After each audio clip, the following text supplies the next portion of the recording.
Hello everyone, welcome to success with Rai academy. 15 जुलाई 2023 के दैनिक जागरण के राष्ट्रीय संस्करण को आज के इस वीडियो में हम डिस्कस करेंगे। तो चलिए वीडियो को स्टार्ट करते हैं। और यहाँ पर सबसे पहली न्यूज़ ली गई है जो हर भारतीय के लिए गौरव का क्षण था कि चंद्रयान 3 का अभियान सफलतापूर्वक लॉन्च कर दिया गया है। और ये भारत की महत्वाकांक्षी योजना है और इससे पहले भी ये प्रयास 2 बार किए जा चुके हैं जो विफल थे। कल दोपहर लगभग 2:35 पर इस बहुप्रतीक्षित चंद्रयान 3 को रवाना किया गया था। 25 घंटे 30 मिनट के जो काउंटडाउन लगाया गया था उसके बाद लगभग 140 करोड़ भारतीयों की महत्वाकांक्षा की इसने उड़ान भर दी। इसरो ने यानी कि भारतीय अंतरिक्ष अनुसंधान संगठन का LVM-3M4 रॉकेट श्रीहरिकोटा स्थित सतीश धवन अंतरिक्ष केंद्र से चंद्रयान को लेकर रवाना हुआ और लगभग 40 दिन के सफर के बाद ये 23 अगस्त को यान के साथ भेजा गया लैंडर चांद की सतह पर उतर जाएगा। चंद्रयान 2 के समय लैंडिंग सफल नहीं हो पाई थी। उस समय अधूरे मिशन को पूरा करने के लिए ही ये फिर से लॉन्च किया गया है। आपको ये भी पता होना चाहिए कि अगर ये पूरा मिशन सफल रहता है तो भारत हमारा चौथा ऐसा देश हो जाएगा जिसने चंद्रयान को सफलतापूर्वक लॉन्च किया हो। इसमें पहला देश है चीन, दूसरा है अमेरिका चाइना, फिर है यूएसए यानी अमेरिका, तीसरा है पूर्व सोवियत संघ और अगर भारत इसमें सफल हो जाता है तो चौथा देश हो जाएगा भारत। चंद्रयान 3 से देश को काफ़ी उम्मीदें हैं और इसी को लेकर वहाँ लगभग बहुत से लोग, हजारों लोग मॉर्निंग में ही पहुँचने लगे थे। अब हम जान लेते हैं कि ये किस तरीके से कार्य करेगा। तो देखिए यहाँ पर बताया गया है कि चंद्रमा से कितना कौन दूर है। देखिए 3.84 लाख किलोमीटर है पृथ्वी से चांद की औसतन दूरी। पृथ्वी की परिक्रमा के दौरान चांद की दूरी कम और ज़्यादा भी होती रहती है। 4.05 लाख किलोमीटर होती है पृथ्वी से चांद की अधिकतम दूरी। 3.63 लाख किलोमीटर रहती है पृथ्वी और चांद की न्यूनतम दूरी। और चंद्रयान 3 की जो लॉन्चिंग के समय, इसी समय को आधार इसलिए चुना गया है क्योंकि दूरी जो है वो कम होती है। चांद की अलग अलग कक्षाओं में चक्कर लगाते हुए यान 100 किलोमीटर की निकटतम कक्षा तक पहुंचेगा। 1 अगस्त के बाद पलायन वेग मिलने पर यान चांद की कक्षा की ओर बढ़ेगा। आगे बताया गया है कि 100 किलोमीटर की निकटतम कक्षा में प्रोपल्शन मॉड्यूल लैंडर को छोड़ेगा और 23 अगस्त को शाम 5:47 पर लैंडर चांद पर उतरेगा। अब यान अगले कुछ दिन पृथ्वी की अलग अलग कक्षाओं में चक्कर काटेगा। सबसे निकटतम कक्षा 170 किलोमीटर और अधिकतम 36,500 किलोमीटर की होगी। ये भी सबसे महत्वपूर्ण आंकड़ा है। आगे इसमें ये बताया जा रहा है कि चंद्रयान मिशन के बारे में आपको बता दें, इससे पहले जो यानी कि पहला चंद्रयान मिशन था वो 15 अगस्त 2003 के भाषण में लाल किले पर प्रधानमंत्री अटल बिहारी वाजपेयी ने इसकी घोषणा की थी, यानी चंद्रयान मिशन की घोषणा की थी। 22 अक्टूबर 2008 को चंद्रयान 1 ने चांद के लिए उड़ान भरी थी और 8 नवंबर 2008 को यान ने चांद की कक्षा में प्रवेश किया था। 14 नवंबर यानी बाल दिवस वाले दिन 2008 को यान दुर्घटनाग्रस्त हो गया, लेकिन दुर्घटनाग्रस्त होने से पहले उसने चांद की सतह पर पानी के अणुओं की मौजूदगी की पुष्टि कर दी थी, यानी तस्वीरें भेज दी थी। 22 जुलाई 2019 को चंद्रयान 2 प्रक्षेपण इसका किया गया। 20 अगस्त को लगभग 1 महीने बाद यान ने चंद्रमा की कक्षा में प्रवेश भी किया। 2 सितंबर 2019 को चंद्रमा की ध्रुवीय कक्षा में चांद का चक्कर लगाते हुए चांद पर उतरने के लिए लैंडर विक्रम ऑर्बिटर से अलग हो गया। हालांकि चांद की सतह से 2.1 किलोमीटर की ऊंचाई पर लैंडर जमीनी स्टेशन से उसका संपर्क टूट गया, यानी कि लगभग 2 किलोमीटर पहले उतरने से 2 किलोमीटर पहले ही इसका संपर्क इसरो से टूट गया था। तो इस मिशन से भारत को बहुत उम्मीदें हैं। चलिए नेक्स्ट न्यूज़ पर आते हैं।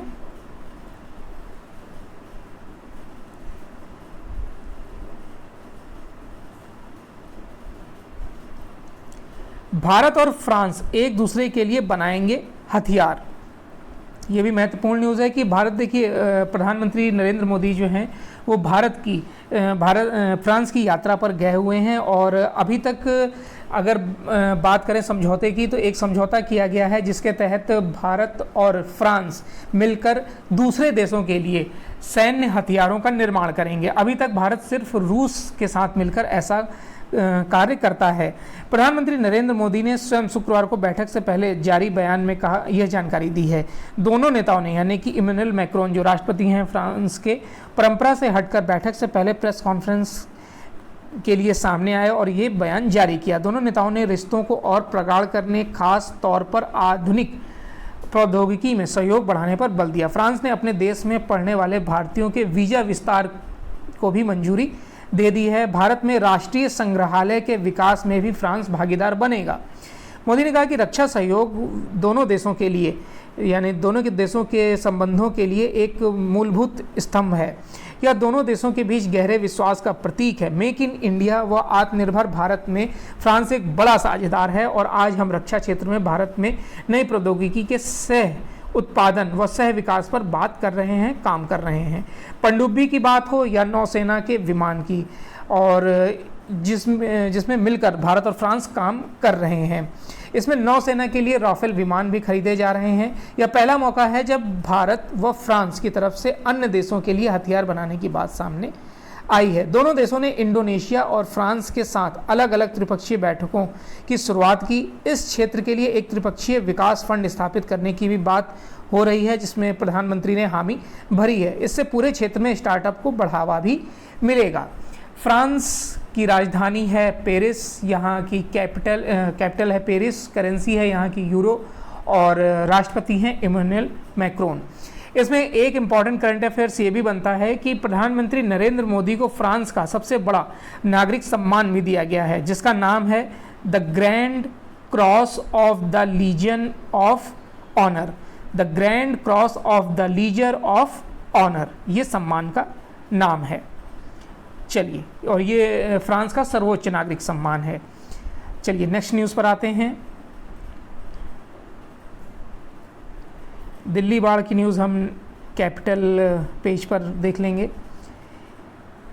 ईपीएफओ की बढ़ी पेंशन पर आदेश के स्पष्टीकरण की मांग। देखिए, ईपीएफओ की बढ़ी हुई पेंशन मामले में सुप्रीम कोर्ट की, यानी जो बढ़ी पेंशन है वो पुरानी लोगों को जो पेंशन मिल रही वो उनका लाभ, नई बढ़ी पेंशन का लाभ नहीं ले पा रहे हैं पुराने लोग, यही केस गया है। तो 3 न्यायाधीशों की खंडपीठ इस पर विचार करेगी। 2 न्यायाधीशों की पीठ ने शुक्रवार को अवमानना याचिका को भी सुनवाई के लिए 3 न्यायाधीशों की पीठ को भेज दिया है।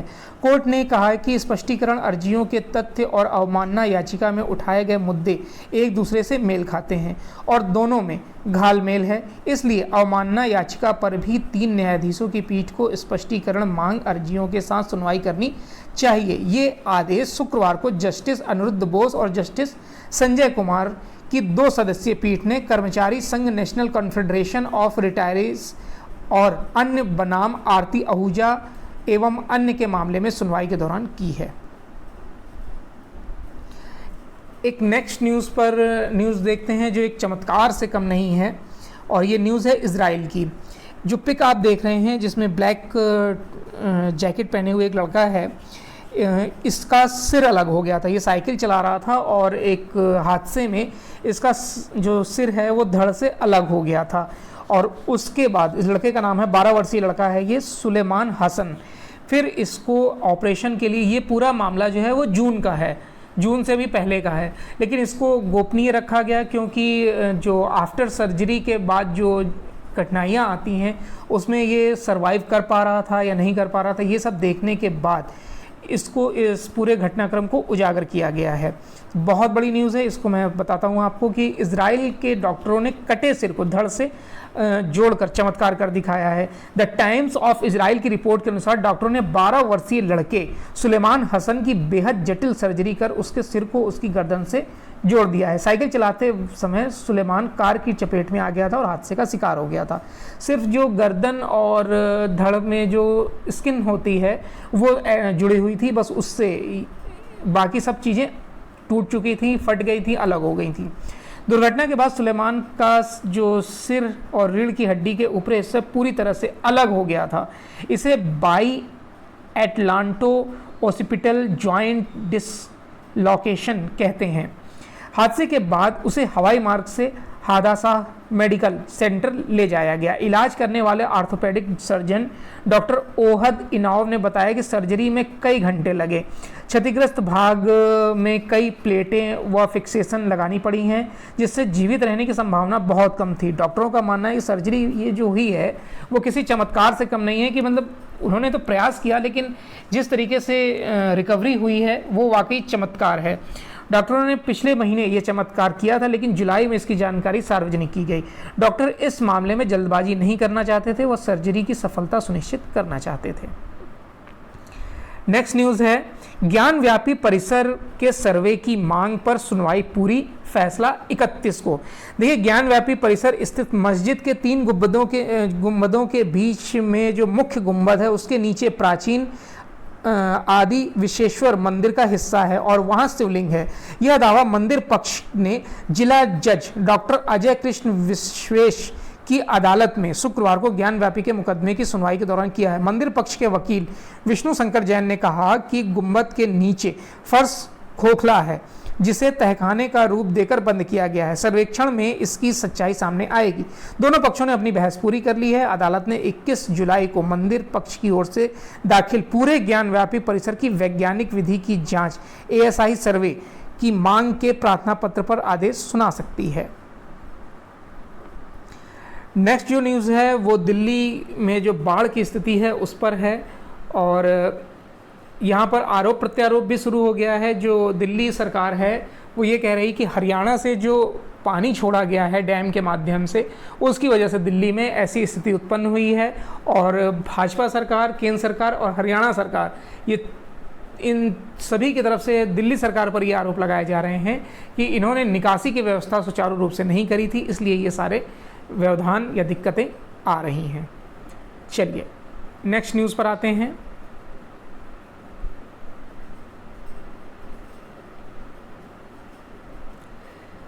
यात्री संख्या में अटलांटा एयरपोर्ट को पीछे छोड़ देगा IGI ज्योतिरादित्य सिंधिया। देखिए, इंदिरा गांधी इंटरनेशनल एयरपोर्ट पर बने देश के पहले एलिवेटेड टैक्सी वे और चौथे रनवे का शुक्रवार को केंद्रीय नागरिक उड्डयन मंत्री ज्योतिरादित्य सिंधिया ने उद्घाटन किया। इस अवसर पर उन्होंने कहा कि विमान क्षेत्र में न सिर्फ यातायात व बुनियादी सुविधाओं के क्षेत्र में क्रांतिकारी बदलाव ला रहा है, बल्कि इस क्षेत्र से जुड़े करोड़ों लोगों की जिंदगी भी संवार रहा है। उड्डयन क्षेत्र में विगत 9 वर्षों में हुए विकास का जिक्र करते हुए सिंधिया ने कहा कि विमानों की संख्या में 75% व यात्रियों की संख्या में 120% की बढ़ोतरी हुई है। 9 वर्ष पूर्व देश में महज 74 एयरपोर्ट थे, जो अब बढ़कर 148 यानी कि जस्ट डबल हो गए हैं। एयरपोर्ट, हेलीपैड, वाटर ड्रोम छोड़कर जल्द ही इसकी संख्या 220 तक ले जाना है। सिंधिया ने कहा कि अंतर्राष्ट्रीय विमान हब की बात करें तो या तो ऐसे हब भारत के पूर्व में पड़ने वाले देशों में है या फिर उत्तरी पश्चिमी क्षेत्र में है। हमें ऐसे हब को भारत में लाना है। भारत में भी यह हब दिल्ली में बनेगा, इसका यकीन है। नागरिक उड्डयन राज्य मंत्री जनरल VK सिंह, GMR के चेयरमैन GMR राव और डायल के CEO विहित कुमार जयपुरिया भी वहां उपस्थित थे। नेक्स्ट न्यूज़ पर आते हैं कि बिना पूंजी वालों को भी समृद्ध बना सकती है सहकारिता। देखिए, केंद्रीय गृह एवं सहकारिता मंत्री अमित शाह ने कहा कि सहकारिता के माध्यम से बिना पूंजी वाले व्यक्तियों को भी समृद्ध बनाया जा सकता है। श्रम का हौसला, काम की लगन और विकास की व्यग्रता तो पूंजी की कमी बाधा नहीं आती है। उनकी समृद्धि में किसान उत्पादक संगठन यानी कि FPO और पैक्सों की बड़ी भूमिका होगी। अमित शाह शुक्रवार को सहकारिता क्षेत्र में FPO विषय पर राष्ट्रीय महासंगोष्ठी को संबोधित कर रहे थे। इस दौरान उन्होंने पैक्सों द्वारा नए FPO के गठन की योजना का विमोचन किया। कार्यक्रम में कृषि मंत्री नरेंद्र तोमर और सहकारिता राज्य मंत्री BL वर्मा भी मौजूद थे। यहाँ पर यह भी बताया गया कि जो न्यूनतम समर्थन मूल्य होता है यानी कि MSP में भी 55% की, यानी कि गेहूं के MSP में 55% की और धान के MSP में 51% की बढ़ोतरी हुई है 2013-14 से अब तक। फिर है कि गुजरात, महाराष्ट्र, पंजाब, राजस्थान और उत्तर प्रदेश ने एफपीओ में अच्छा कार्य किया है। अमित शाह ने ग्रामीण समृद्धि के 3 सूत्री मंत्र को लेकर किसान कल्याण एवं सहकारिता मंत्रालय काम करेगा। सीमांत किसानों को समृद्ध बनाने के लिए परंपरागत तरीकों से निकलकर कृषि के आधुनिक तरीकों को अपनाना होगा। पैक्स और एफपीओ इसी की शुरुआत कर रहे हैं। नेक्स्ट न्यूज़ पर आते हैं। साइबर सुरक्षा के लिए सभी देशों को मिलकर काम करना होगा, वैष्णव। देखिए, जो टेलीकॉम, इलेक्ट्रॉनिक्स और सूचना मंत्री हैं अश्विनी वैष्णव, उन्होंने कहा कि साइबर सुरक्षा को लेकर चुनौतियां लगातार बढ़ती जा रही हैं। इससे निपटने के लिए सभी देशों को मिलकर कार्य करना होगा, एक दूसरे का सहयोग करना होगा, टेक्नोलॉजी का आदान प्रदान करना होगा और इसमें समझौते भी कुछ करने होंगे। G20 सम्मेलन को वो संबोधित कर रहे थे और इसमें उन्होंने ये भी बताया कि जिस तरीके से आर्टिफिशियल इंटेलिजेंस का प्रभाव अब आने वाले दिनों में पड़ रहा है और उससे साइबर सुरक्षा को कहीं ना कहीं खतरा बढ़ेगा। दिन प्रतिदिन जिस तरीके से टेक्नोलॉजी बढ़ती जा रही है, साइबर सुरक्षा का खतरा भी उतना ही बढ़ता जा रहा है। इसके लिए सार्वजनिक निजी भागीदारिता यानी कि PPP, public private partnership model को अपनाना होगा। इसका ही परिणाम भी है कि वर्तमान में 80 करोड़ से अधिक लोग भारत में इंटरनेट यूज़ कर रहे हैं। सरकार ने अपने फंड से यूनिफाइड पेमेंट इंटरफेस प्रणाली को भी विकसित किया, बढ़ाया, जिससे आज विश्व में सबसे ज़्यादा यूपीआई लेन देन, डिजिटल लेन देन जो होता है वो भारत में ही होता है। 64,000 करोड़ से सुधारा जा रहा देश का स्वास्थ्य ढांचा। केंद्रीय स्वास्थ्य मंत्री डॉक्टर मनसुख मांडविया का कहना है कि देश में स्वास्थ्य सेवाओं के आधारभूत ढांचे को मजबूत करने के लिए 64,000 करोड़ की लागत से Ayushman Bharat health infrastructure mission शुरू किया गया है। इसमें जो प्राथमिक स्वास्थ्य केंद्र से लेकर प्रमुख अस्पतालों के स्वास्थ्य ढांचे को मजबूत किया जा रहा है। उन्होंने कहा कि देश में विशेषज्ञ चिकित्सकों की कमी को दूर करने के लिए स्वास्थ्य शिक्षा में स्नातक व परास्नातक की सीटों की संख्या अगले 3 सालों में बराबर कर दी जाएगी। समान नागरिक संहिता यानी कि यूनिफॉर्म सिविल कोड यूसीसी पर प्रतिक्रिया देने के लिए जो समय है वो 2 हफ्ते का बढ़ा दिया गया है और इसे अब 28 जुलाई कर दिया गया है। आम नागरिकों से या विशेषज्ञों से सुझाव के लिए यूसीसी ने एक वेबसाइट पर एक पोर्टल लॉन्च किया था जिसमें ये सुझाव मांगे गए थे समान नागरिक संहिता पर।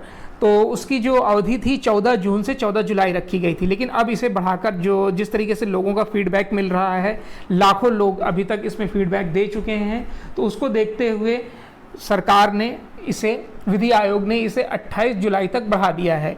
यूसीसी यानी समान नागरिक संहिता देश के सभी नागरिकों के लिए एक कानून होगा, चाहे वो हिंदू, मुस्लिम, सिख, ईसाई, जैन, पारसी कोई भी हो, सबके लिए एक कानून होगा, या फिर वो किसी भी जाति का हो।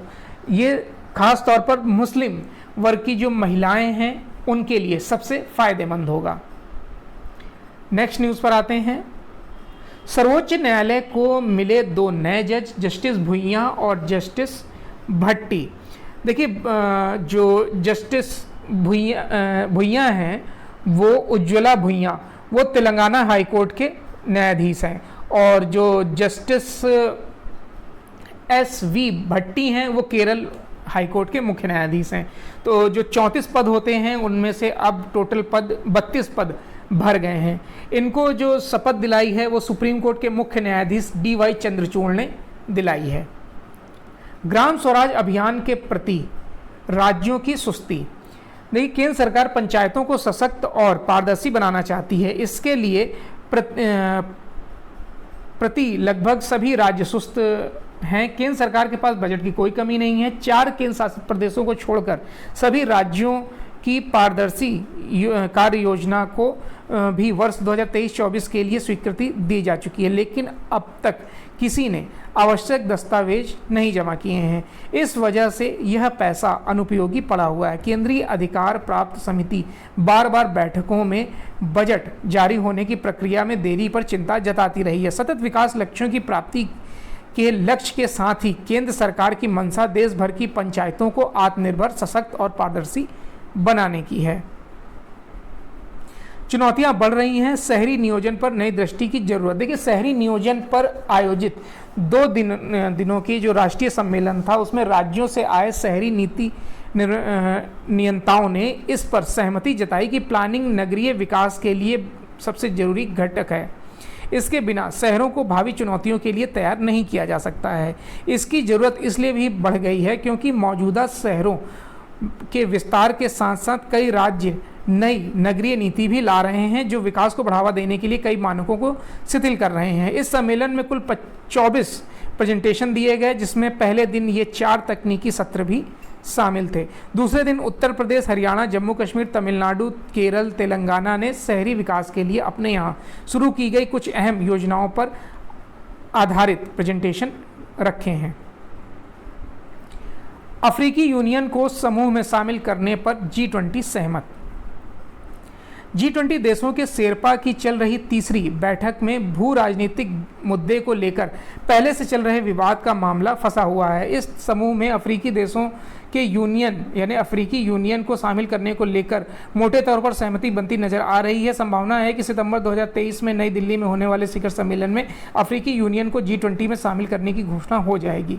इस तरह से किसी बड़े वैश्विक राजनीतिक समूह में अफ्रीकी देशों को पहली बार प्रतिनिधित्व मिलेगा। अफ्रीका को प्रतिनिधित्व दिलाने की कोशिश भारत किस तरह से कर रहा है, इससे समझा जा सकता है कि जून 2023 में प्रधानमंत्री नरेंद्र मोदी ने G20 देशों के राष्ट्राध्यक्षों को पत्र लिखकर इसका प्रस्ताव किया था। नेक्स्ट न्यूज़ है बिजनेस पेज से कि वैश्विक मांग में कमी से जून में निर्यात 22% घटा है। देखिए, दुनिया की प्रमुख अर्थव्यवस्थाओं में जिस तरीके से सुस्ती देखने को मिल रही है, उससे देश के अभी निर्यात और आयात दोनों प्रभावित हुआ है। जून में वस्तुओं का जो निर्यात है वो 22% कम और आयात जो है वो 17% कम रहा है, 17%। इस साल अप्रैल मई में निर्यात में 15% की गिरावट दर्ज की गई थी। हालांकि जून माह के सेवा निर्यात में मामूली बढ़ोतरी दर्ज की गई है। सरकार की तरफ से 30 वस्तुओं के निर्यात का आंकड़ा जारी किया गया है। इनमें से 21 वस्तुओं के जून में निर्यात में गिरावट आई है और जिनका प्रदर्शन सकारात्मक रहा है उसमें इलेक्ट्रॉनिक्स, लौह अयस्क, फार्मा, कॉफ़ी, फल सब्जी और तिलहन मुख्य रूप से शामिल हैं। कोयले से गैस ईंधन बनाने की योजना पर विचार कर रहा है केंद्र सरकार और इसके लिए उन्होंने बढ़ावा देने के लिए सरकार 6,000 करोड़ रुपए की योजना लाने पर विचार भी कर रही है।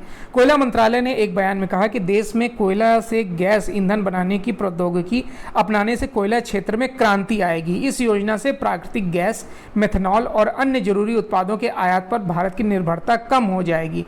मंत्रालय सार्वजनिक और निजी क्षेत्र के लिए 6,000 करोड़ रुपए के परिव्यय से कोयला लिग्नाइट से गैस ईंधन बनाने की परियोजना पर विचार कर रहा है।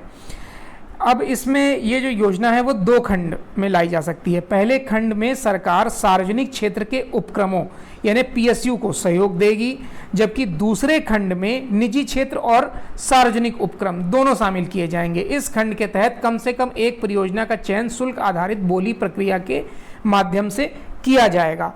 अब यहाँ पर आपको ये भी जानना होगा कि कोयला उत्पादन में सबसे टॉप पर देश कौन सा है और भारत का स्थान क्या है। कोयला उत्पादन में भारत का स्थान तीसरा है। पहले स्थान पर चीन है, दूसरे स्थान पर USA है और तीसरे स्थान पर भारत है। अगर हम बात करें कि भारत में कौन सा राज्य है पहले स्थान पर, तो वो है छत्तीसगढ़। चलिए नेक्स्ट न्यूज़ पर आते हैं। नई प्रणाली में 7.27 लाख रुपए तक की कमाई पर कोई टैक्स नहीं दिया जाएगा। देखिए, वित्त मंत्री निर्मला सीतारमण ने जब 23-24 का बजट पेश किया था तो उन्होंने 7 लाख तक की जो सीमा थी उस पर किसी को कोई टैक्स नहीं देना था।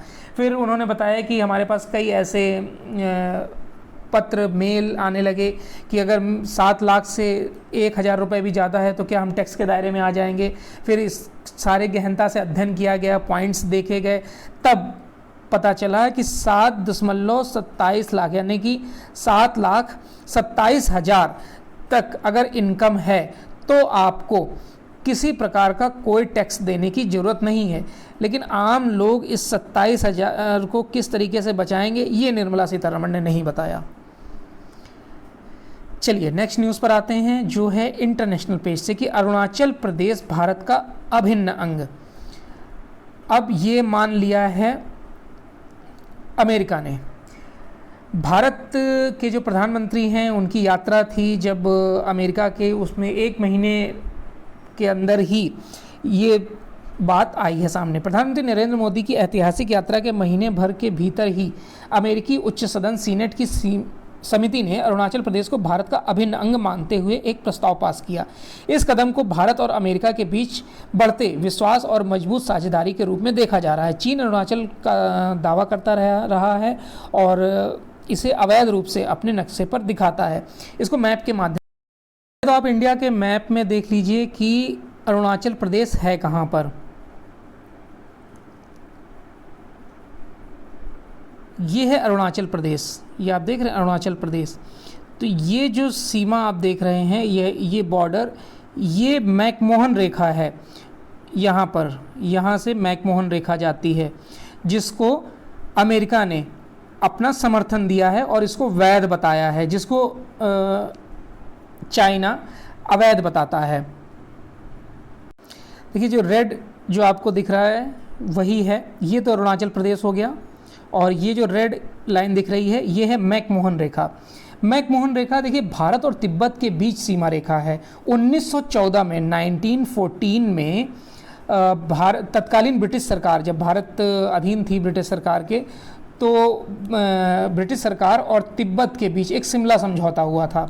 उसके बाद ये समझौता भारत की तरफ से किया था उस समय के विदेश सचिव, जो भारत में इंग्लैंड की तरफ से विदेश सचिव थे, हेनरी मैकमोहन, उन्होंने ये समझौता किया था, तो इसलिए इसे मैकमोहन कहा जाता है। 1935 में समझौता तो हो गया था। 1935 में ओलफ केरो नाम के एक अंग्रेज प्रशासनिक अधिकारी ने इसे लागू करने का अनुरोध किया, और 1937 में भारतीय सर्वेक्षण विभाग ने इसे आधिकारिक तौर पर भारतीय सीमा के रूप में शामिल कर लिया।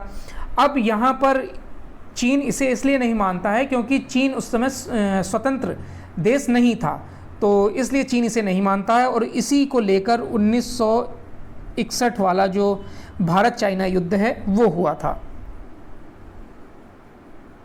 नेक्स्ट न्यूज़ है LAC की स्थिति पर जयशंकर की वांग यी से जकार्ता में वार्ता। देखिए पूर्वी लद्दाख की वास्तविक नियंत्रण रेखा से चीन ने अभी तक अपने सैनिकों को पूरी तरह से वापस नहीं बुलाया है और स्थिति पूरी तरह सामान्य नहीं हुई है, लिहाजा भारत और चीन के बीच उच्च स्तरीय वार्ताओं का दौर लगातार चल रहा है। शुक्रवार को विदेश मंत्री एस जयशंकर और चीन के पूर्व विदेश मंत्री एवं वर्तमान में चीन की कम्युनिस्ट पार्टी में विदेश मंत्रालयों की समिति के अध्यक्ष वांग यी की मुलाकात हुई है। दोनों ने इंडोनेशिया की राजधानी जकार्ता में आसियान रीजनल फोरम की बैठक में आए हुए हैं, जहां उनकी प्रतिनिधि स्तर की बातचीत हो रही है।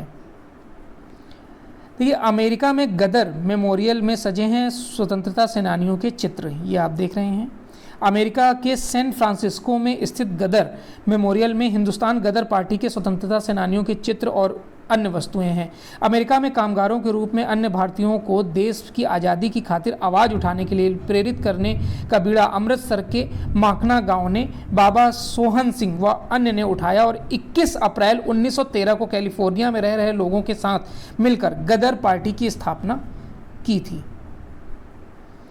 यहाँ पर यूक्रेन युद्ध है।